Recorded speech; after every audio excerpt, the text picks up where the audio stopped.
제가 보통 새벽 기도 갈 때 보통은 사택이 걸어서 3, 4분 거리기 때문에 걸어옵니다. 그런데 엄청 추운 겨울이나 또 비가 올 때는 차를 가지고 새벽에 교회를 옵니다. 그러면 그 고요한 새벽에 차의 시동을 이렇게 탁 켜면 저는 이제 물론 극동방송도 듣지만 92.7 클래식 FM도 자주 듣거든요. 그 전날 듣던 음악이 그 고요한 새벽에 굉장히 크게 이렇게 팍 들릴 때가 있어요. 음악이 터져 나올 때가 있습니다. 그러면 깜짝 놀라면서 볼륨을 줄여요. 근데 사실 그게 차가 이상해서 그런 게 아니고 그 전날 제가 듣던 볼륨이 그대로 이어지는 거예요. 예. 환경이 달라진 거죠. 고요함과 또 조금 시끄러울 때는 크지 않았던 게 그렇게 들릴 수 있습니다. 우리가 지금 매주일 안예배 때 사도행전을 이렇게 이제 거의 순서대로 살펴보고 있습니다. 여러분 어떻습니까? 이 사도행전 시리즈를 해가면서 지난주 들으시는 거를 다 잊고 오시는 건 아니죠. 어떻게든 그 감을, 느낌을, 또 내용을 이렇게 이제 기억해서 이어 오셔야 됩니다. 그래야 내용이 연결되기 때문에요. 지난주 내용은 이렇습니다. 바울이 밀레도라는 곳에서 에베소의 장로들을 청해서 고별 설교를 합니다. 근데 그 설교의 핵심은 내가 위험하지만 예루살렘으로 가겠다라는 선언이었습니다. 그래서 지난주일 설교 제목이 아까 우리 장로님도 언급해 주셔서 감사한데 위대한 선택이었어요. 위대한 선택. 기억나십니까? 감사합니다. 예. 위대한 선택. 자, 그 말씀을 살펴보았습니다. 바울이 이제 마음을 챙겼어요. 그리고 채비를 해서 이제 예루살렘으로 출발을 했습니다. 오늘 내용이 이제 이어집니다. 출발을 했는데 우리가 쭉 앞에 초반에 읽었지만 지명, 동선들이 나옵니다. 한번 볼까요? 바울의 3차 전도 여행 마지막 동선이 목적지는 예루살렘이에요. 그런데 밀레도 지난주에 나왔죠. 이제 출발했습니다. 고스, 로도, 바다라, 베니게, 수리아, 두로에서 오늘 보니까 7일 머물렀다 그러고 돌레마이에서 만 하루 머물렀다 되어 있습니다. 그리고 가이사랴에서는 여러 날 머물렀다 되어 있습니다. 결국 다 예루살렘을 향해 가는 바울의 동선이었습니다. 그런데 오늘 본문의 핵심은 저 두로와 가이사랴에 있습니다.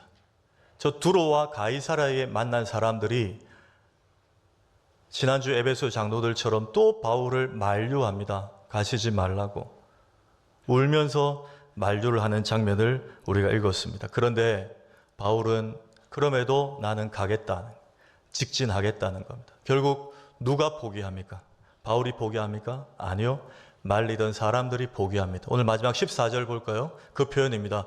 바울이 그가 권함을 받지 아니하므로 우리가 주의 뜻대로 이루어지다 하고 그쳤노라. 우리가 바울 설득하기를 포기했다고 기록하고 있습니다. 그렇다면 여러분 바울이 왜 이토록 예루살렘 강행이라는 고집을 부릴까요?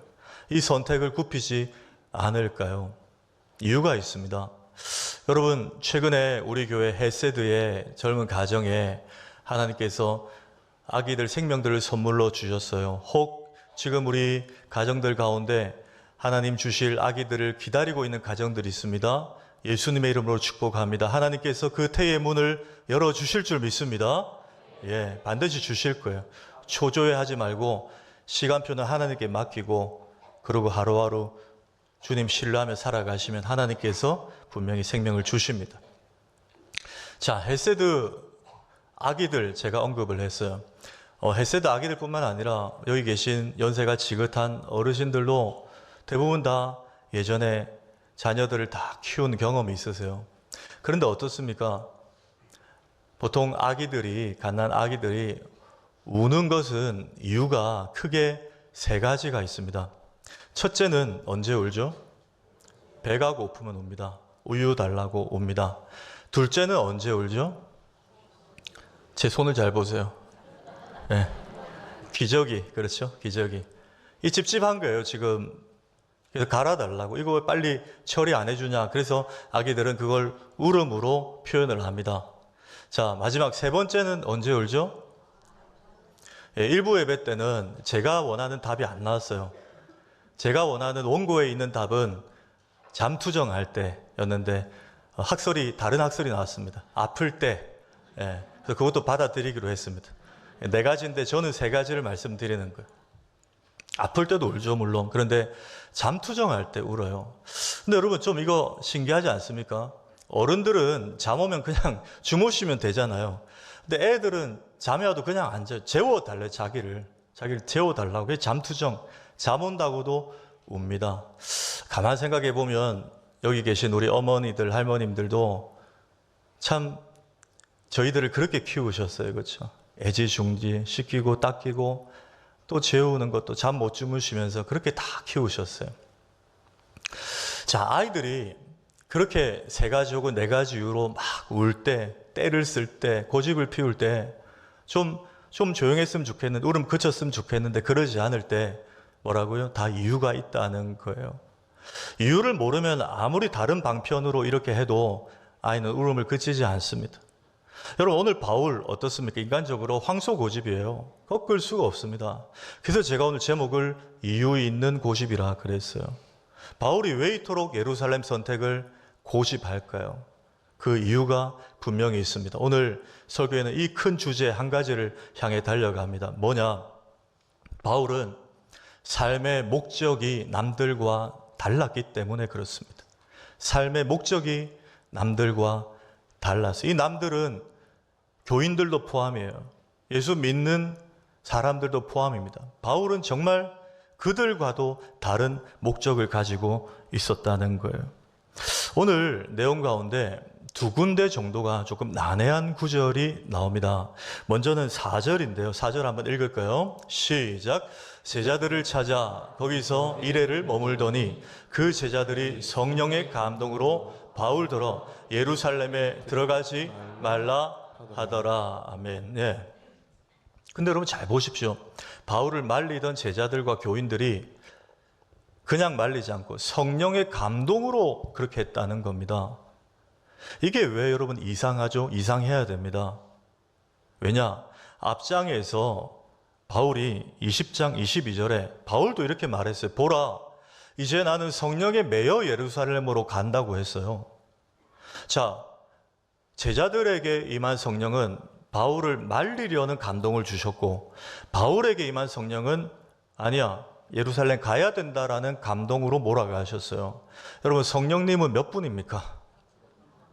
한 분임을 믿으시죠? 예, 그런데 이 문자적인 상황은 지금 2분인 것처럼 나와요. 너무 극단적이지 않습니까? 한 분은 말리고 한 분은 가게끔 하신다는 거예요. 이건 난해하죠? 잠시 후에 제가 답을 말씀드릴게요. 또 한 구절이 난해합니다. 8절 이하에 보니까 아까 가이사랴라는 지역에 바울이 전도자 빌립의 집에 여러 날을 머물게 됩니다. 그 집에 선지자 아가보라고 하는 사람이 방문을 합니다. 바울을 찾아온 거예요.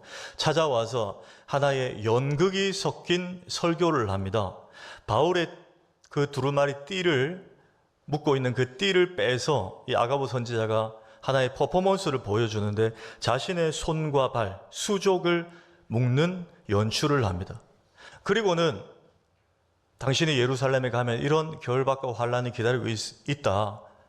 그렇게 만류하듯이 연극을 섞은 설교를 보여주고 있어요. 자, 그런데 바울이 그런 구체적인 연극이 섞인 설교까지 들으면서도 바울은 말을 안 들어요. 선지자의 말을 안 들어요. 여러분, 선지자라는 말은 히브리어로 우리 그 곤충인 나비와 발음이 똑같아요. 나비라고 있습니다. 이 나비는 대언자, 전달자라는 뜻을 가지고 있어요. 그러니 이 아가보 선지자, 그러면 이 선지자는 하나님의 말씀을 자기 생각을 빼고 하나님의 말씀만 가감없이 대언하고 전달하는 사람을 선지자라고 해요. 그런데 이 선지자 아가보가 이렇게 진중하게 연극이 섞인 설교를 보여줬는데도 바울이 말을 안 듣는다는 것은 어쩌면 그러면 여러분 이 선지자가 거짓 선지자일까요? 좀 능력이 없고 실력이 없는 선지자여서 바울이 말을 안 들었을까요? 그렇지 않습니다. 이 아가보 선지자가 사도행전의 저 앞에 11장에 한 번 더 나온 적이 있는데 한번 보실까요? 11장 28절에 그 중에 아가보라 하는 한 사람이 일어나 성령으로 말하되 천하의 큰 흉년이 들리라 하더니 글라우디오 때에 그렇게 되니라. 무슨 말이냐?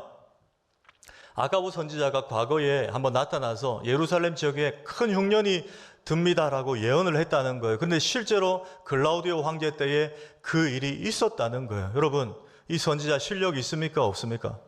있죠. 영성이 있어요. 정확하게 예언한 선지자입니다. 그런데 이런 선지자의 설교 앞에서도 바울이 고집을 부렸어요. 받아들이지 않았어요. 자, 아까 그 성령의 상충되는 의견, 그리고 이 아가보 선지의 설교를 듣고도 받아들이지 않았던 바울의 이 모습, 우리가 어떻게 이해해야 할까요? 제가 이렇게 한번 설명을 드릴게요. 가령 예를 드는 겁니다. 우리 교회 고3 수험생 중에 최바울이라는 학생이 있다고 칩시다. 최바울. 근데 이 학생은 어릴 때부터 하나님 주신 비전과 꿈이 있어서 의대를 지망하는 학생이었어요. 근데 이 학생이 정말 공부도 잘하고 열심히 하는데 신앙도 깊었습니다. 그래서 올해부터 금요철야에 나와가지고 고3이 수능을 앞두고 있는데도 그렇게 기도하면서 부르짖고 또 공부도 열심히 하는 그런 의대 지망생인 최바울이라는 학생이 있어요. 근데 이 학생이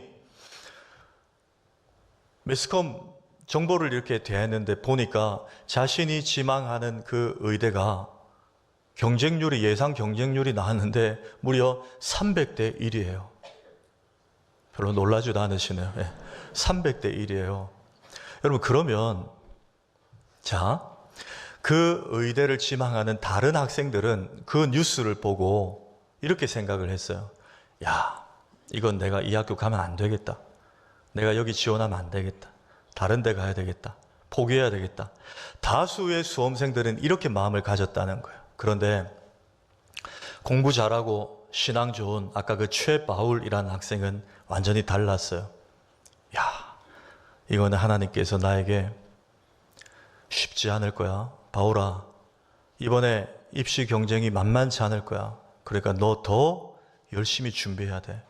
더 열심히 기도해야 돼. 잠도 줄여야 돼. 금요철에 나온 이상 네가 잠 줄이고 또 공부해야 돼. 그렇게 해야 너 감당할 수 있을 거야 라는 하나님의 감동으로 받았다는 거예요. 여러분, 이 상반된 해석이 이해되십니까? 자, 그러면 오늘 바울을 그렇게 만류하던 이들은 좀 전에 제가 이 이야기로 치면 누구예요? 다른 수험생들이에요. 똑같은 정보를 보고 듣고 오히려 포기한 거예요. 가면 안 된다고 생각한 거예요. 그런데 바울은 아니었어요. 똑같은 뉴스를 보고도, 똑같은 성령의 음성을 듣고도, 더 각오하라는 거구나. 죽을 수도 있구나. 너무 이것은 나에게 벅찬 일일 수 있지만 하나님이 더 준비하라고 주시는 메시지구나. 이게 바울의 마음이었다는 거예요. 여러분, 그렇다면 바울이 어떻게 이 마음을 가졌죠? 바울은 목적이 하나님 나라에 있었거든. 나의 유익을 위해서 기도하고 예루살렘 가는 사람이 아니라 하나님을 위해서 가는 사람이었거든. 이 목적이 달랐던 거예요. 여러분, 우리가 그렇습니다. 예수 믿는 많은 사람들이 교회마다 있지만 나를 위해서 예수를 믿는 사람들이 있는가 하면 예수를 위해서 예수를 믿는 사람이 있어요. 나를 위해서 예수를 믿는 사람은 어떻게 아는가? 일면 기도를 보면 대충 알 수 있습니다. 나를 위해서 예수를 믿는 사람들은 그 기도의 포커스가 대부분 나를 향해 있어요. 나의 일터, 나의 사업체, 나의 직장, 나의 자녀, 나의 가정, 우리 가정, 우리. 여기에 포커스가 늘 맞춰 있어요. 여러분, 오해하지 마세요. 이거 왜 기도하지 말라는 게 아니에요. 중요한 것은 순서가 그게 먼저가 아니라는 거예요. 예수를 위해 예수를 믿는 사람들은 늘 기도를 해도 예수와 하나님의 영광과 그분의 나라를 바라보며 먼저 기도합니다. 자, 마태복음 6장 33절 읽습니다. 시작. 먼저 그의 나라와 그의 의를 구하라. 그리하면 이 모든 것을 너희에게 더하시리라. 여러분, 동의하십니까? 아멘. 믿으십니까? 네. 저렇게 기도하는 분들은 예수를 위해 예수를 믿는 사람들이에요. 먼저 그의 나라와 그의 의와 예수의 이름과 하나님 나라의 찬란한 영광과 하나님의 임재를 늘 먼저 염두에 두고 바라보고 기도하는 거예요. 여러분, 왜 이분들이 그렇게 기도할까요? 집에 문제가 없어서 안 해요. 그 다음을 믿기 때문에. 그리하면 이 모든 것을 너희에게 더하시리라. 너희에 관한 포커스는 나중에 해도 돼. 그 기도는 나중에 뒤로 미뤄도 돼. 그거는 내가 해결한다. 그걸 믿기 때문에 늘 예수를 위해 먼저 기도하는 거예요. 하나님 나라를 먼저 바라보는 거예요. 이게 예수를 위해 예수를 믿는 사람. 오늘 바울이 그랬습니다. 바울은 이 삶의 목적이 늘 분명하게 가 있었던 거예요. 제가 일전에 소개해드린 이란 영화가 하나 있습니다. 천국의 아이들이라는 영화예요. 이 영화는 이란의 한 동네에 가난한 남매가 주인공입니다. 이 남매는 너무너무 가난했어요. 그래서 학교도 늘 이렇게 1시간 이상 걸어 다녀야 됐어요. 그런데 하루는 오빠가 여동생의 신발을 수선하러 가던 길에 여동생 신발을 잃어버린, 분실을 해요. 새로 쉽게 살 수 없는 형편이에요. 막 찾아도 도무지 못 찾겠어요. 동생에게 너무 미안해요. 그래서 오빠가 동생에게 네가 오빠 신발을 신고 먼저 학교 오전반을 다녀와. 그러면 네가 돌아오면 내가 오후반을 갈게. 그렇게 며칠을 버텼어요. 그러던 중에 학교의 체육 선생님이 광고를 하는데 그 지역에 마라톤 대회가 열린대요. 그 마라톤 대회가 1등, 2등 말고 3등 상품이 바로 저 운동화였어요. 실제로 저 영화에 나오는 운동화예요. 나이키보다 좋아 보이죠? 네, 저 운동화예요. 저걸 준다는 거예요. 이 오빠가 눈이 뒤집혔어요. 나가야 된다. 나갔어요. 미친 듯이 달렸습니다. 열심히 달렸어요. 그런데 너무 열심히 달리는 바람에 저렇게 1등으로 통과를 해버렸어요. 제일 앞에 죄예요. 그런데요, 그리고 시상식을 하는데 저 아이의 표정을 한번 보십시오. 풀이 죽어 있어요. 트로피를 주고 메달을 걸어줬는데도 전혀 행복하지 않아요. 여러분 왠지 아시죠? 저 아이가 마라톤 달렸던 목적은 3등 운동화였거든요.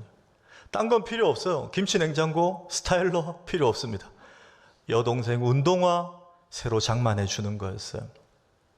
여러분, 우리 예수님 믿는 자의 삶이 이와 같아야 하지 않겠습니까? 우리는 세상의 눈으로 볼 때 1등하고 성공하는 게 우리의 목적도 목표도 아닌 줄로 믿습니다. 우리의 삶의 목적, 존재의 목적, 인생의 목적은 뭡니까, 여러분? 예수의 이름을 위하여 달리는 거예요. 하나님 나라 영광을 위하여 달려가는 거예요. 그래서 여러분, 아까 12절, 13절 본문을 다시 가서 한번 볼까요? 12절, 13절 본문 한번 보겠습니다. 12절, 13절 본문 제가 읽습니다.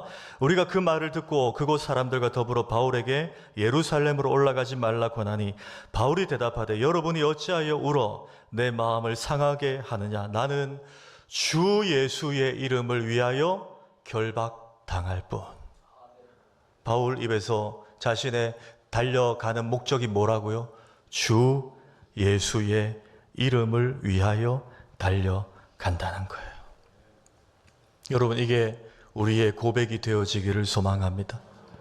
여러분, 하나님은 우리가 세상에서 1등 하기를 원하지 않으세요. 그러면 교회 밖에 그런 달란트를, 재능을, 능력을 가진 사람들이 많아요.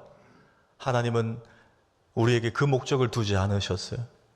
어떻게든 우리를 부르신 그 자리, 그게 직장일 수 있고 여러분의 혹 불신 가정일 수 있고 여러분이 거한 사업체일 수 있고 캠퍼스일 수 있습니다. 그러나 그 부르신 곳에서 예수의 이름을 드러내고 하나님의 영광을 선포하는 그것이 저와 여러분에게 주신 하나님의 목적이라는 거예요.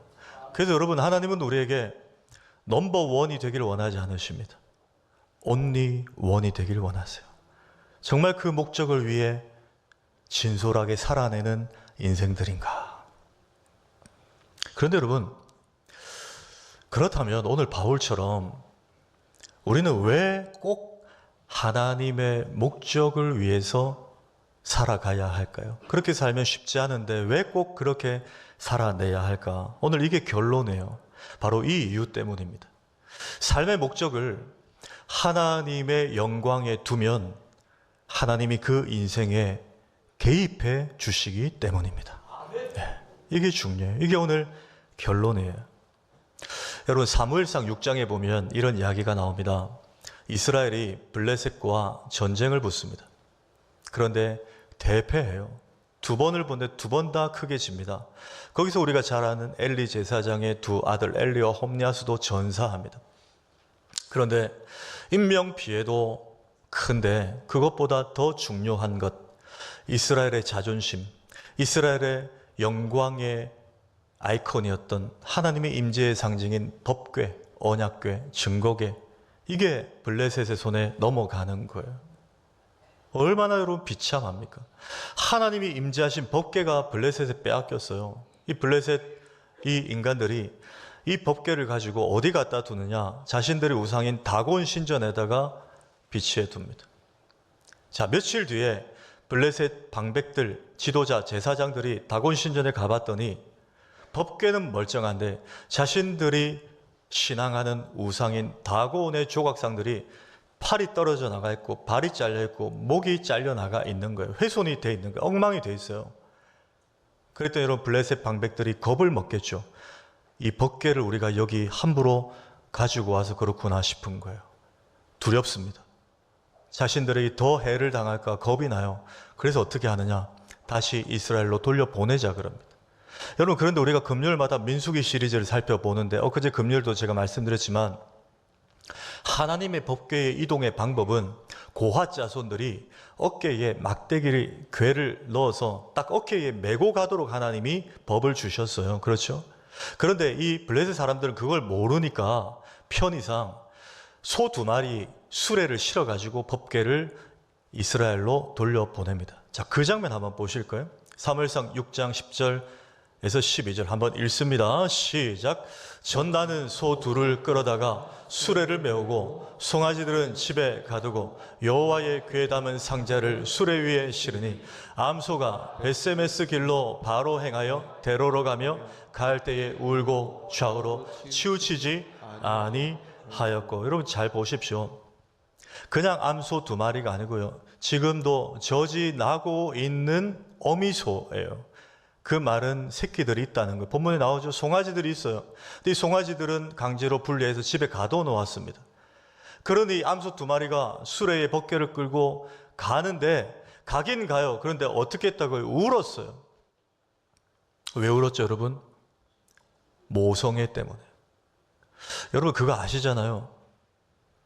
짐승들도 모성애가 인간 못지않게 강합니다. 그래서 여러분, 우리가 그런 일이 일어나면 안 되지만 한 번씩 충격적인 뉴스를 듣잖아요. 사고 쳐서 애를 낳았는데 그 애를 감당이 안 되니까 공중화장실에 유기하고 탯줄이 달린 애를 배수로에 버린 일들이 간혹 일어나잖아요. 그때는 우리가 그들을 보면서 너무너무 화가 나니까 뭐라고 말합니까? 저 짐승보다 못한, 그렇죠? 짐승들도 새끼에게 그렇게 안 한다는 거예요. 저 모성애 때문에 암소 2마리가 울었어요. 근데 중요한 건 그 다음에요. 울면서도 좌우로 치우치지 아니하고 직진했다는 거예요. 여러분 이거 쉽지 않습니다. 어미소들은 새끼를 돌아봐야 돼요. 몸을 계속 트는 게 정상이에요. 그게 바로 본성입니다. 본능이에요. 그런데 울기는 했지만 뒤돌아보지 않고 좌우도 보지 않고 그대로 직진해 갔다는 거예요. 여러분 이건 뭘 보여주죠? 하나님이 이 짐승의 본성을 누르고 개입하셨다는 거예요. 여러분 왜 개입하셨죠?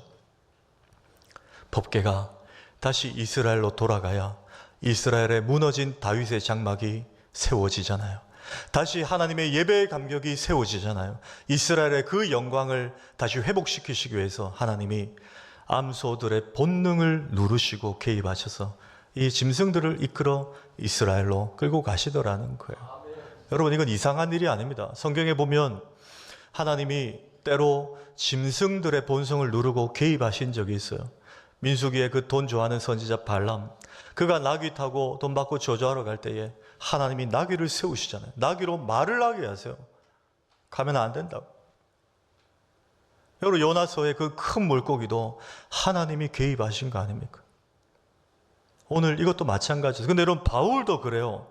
자, 12절, 13절 앞부분까지 제가 읽습니다. 우리가 그 말을 듣고 그곳 사람들과 더불어 바울에게 예루살렘으로 올라가지 말라 권하니, 바울이 대답하되 여러분이 어찌하여 울어 내 마음을 상하게 하느냐 그랬어요. 여러분, 이 상하게 하다란 말이 헬라어 쉰드립토인데요, 으깨다, 감자 같은 거 으깰 때, 그리고 무너지게 하다라는 뜻이었어요. 여러분, 이 말은 뭐죠? 지금 바울의 제자들과 교인들만 운 게 아니고요, 그들의 우는 이 모습 때문에 바울도 울었다는 거예요. 바울의 심장도 아팠다는 거예요. 바울의 마음도 무너졌다는 거예요. 그게 여러분 쉰드립토예요. 여러분, 바울이 왜 마음이 아팠죠? 지금 바울을 만류하는 이들은 누굽니까? 결국 바울의 제자들이에요. 바울이 양육한 이들이에요. 바울이 양육해서 세우는 교회 지도자들도 있고요, 바울이 곳곳에 1차, 2차 통해서 선교해서 복음의 수학으로 삼아놓은 이 성도들이라고요. 바울이 돌에 맞을 때, 바울이 옥에 갇혔을 때 바울을 위해 기도하고 서로 위로하고 격려했던 귀한 신앙의 동지들입니다. 어떻게 보면 아까 사무엘상 6장처럼 그 송아지들이에요. 바울에게는. 바울이 암소라면 떼놓고 갈 수 없는, 목사님 가시면 어떡해요? 우리 교회는 어떡하라고? 바울의 마음도 무너지는 상황이에요. 그럼 여러분, 바울도 인간인데 안 힘들었겠냐고요, 떼놓고 가는 게. 그런데 바울이 쉰드립토, 마음이 상하는 이 감정의 폭풍 속에서도 그 마음을 누르고 이렇게 고백합니다. 다시 13절에 바울이 대답하되, 같이 읽습니다. 시작. 여러분이 어찌하여 울어 내 마음을 상하게 하느냐? 나는 주 예수의 이름을 위하여 결박당할 뿐 아니라 예루살렘에서 죽을 것도 각오하였노라 하니. 더 강하게 선언해버려요. 여러분, 위대하죠? 바울 대단하죠? 맞아요. 바울 위대하고 대단합니다. 그런데 우리가 혼동해서는 안 되는 게, 이 본문은, 이 사도행전은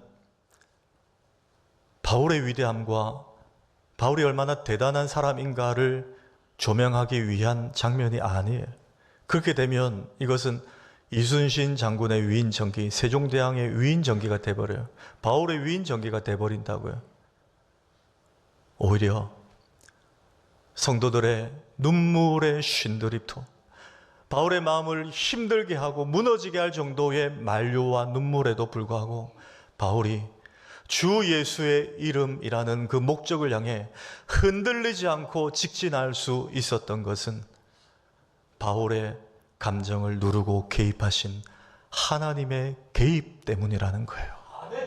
그래서 여러분, 바울이 아까 앞장 20장 22절에 이렇게 고백하죠. 보라, 이제 나는 성령에 매여 예루살렘으로 가는데 거기서 무슨 일 당할는지 알지 못하노라.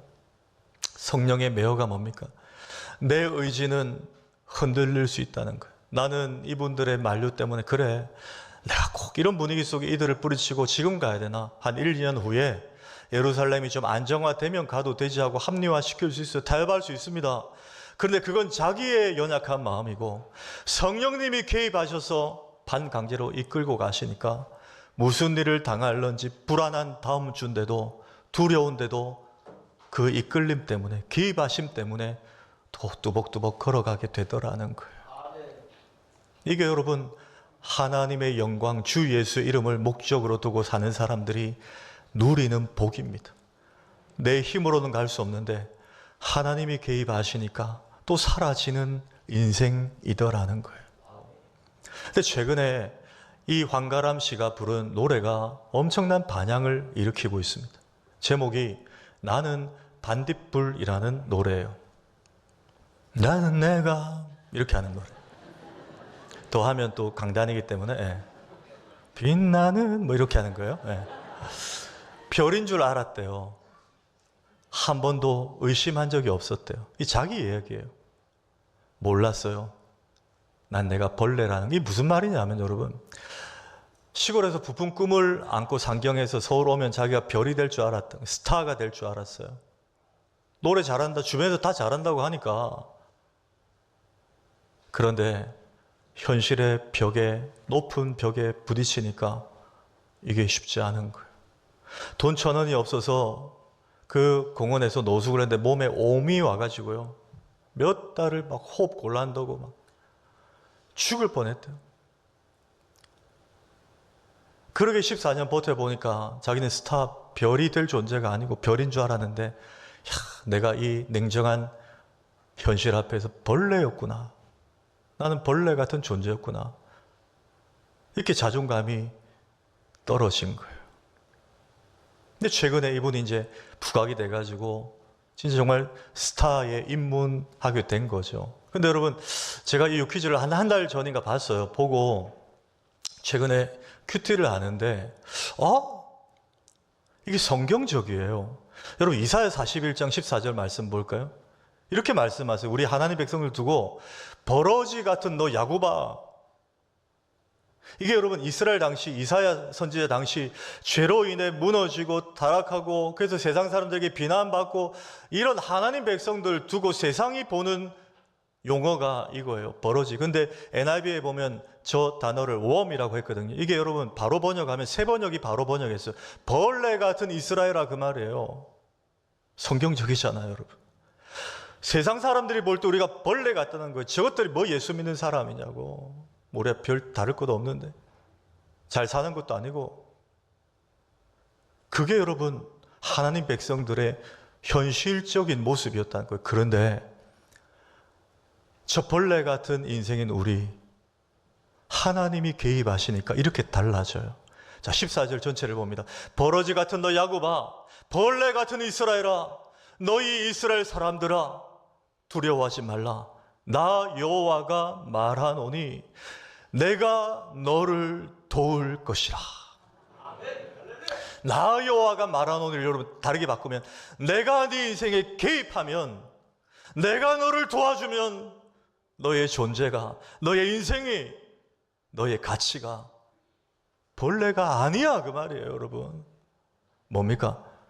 존귀한 주의 자녀인 줄로 믿습니다. 문제는 여러분 뭐예요? 우리 형편이 아니에요. 학교가 아니에요. 직장이 아니에요. 사업의 규모가 아닙니다. 하나님이 그 인생에 개입하시느냐 안 하시느냐가 관건이에요.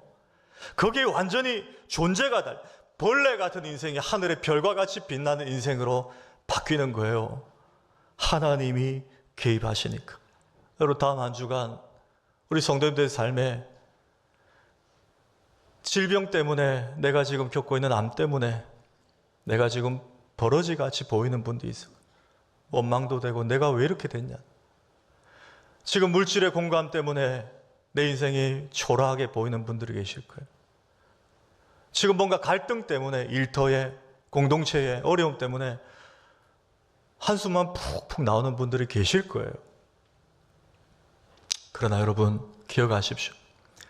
그거는 불신자들이, 세상이 보는 우리의 존재고 가치고, 하나님이 개입하셔서 도와주시면 우리의 존재는 존귀한 주의 자녀인 줄 믿으시기 바랍니다. 완전히 달라져요. 두렵게 보이던 예루살렘으로 가는 길이 담대해집니다. 주님이 이끌고 가시니까. 다음 한 주간 어떤 일이 기다리고 있어도 우리는 주의 자녀의 당당함을 가지고 살아갈 수 있는 줄 믿으시기 바랍니다.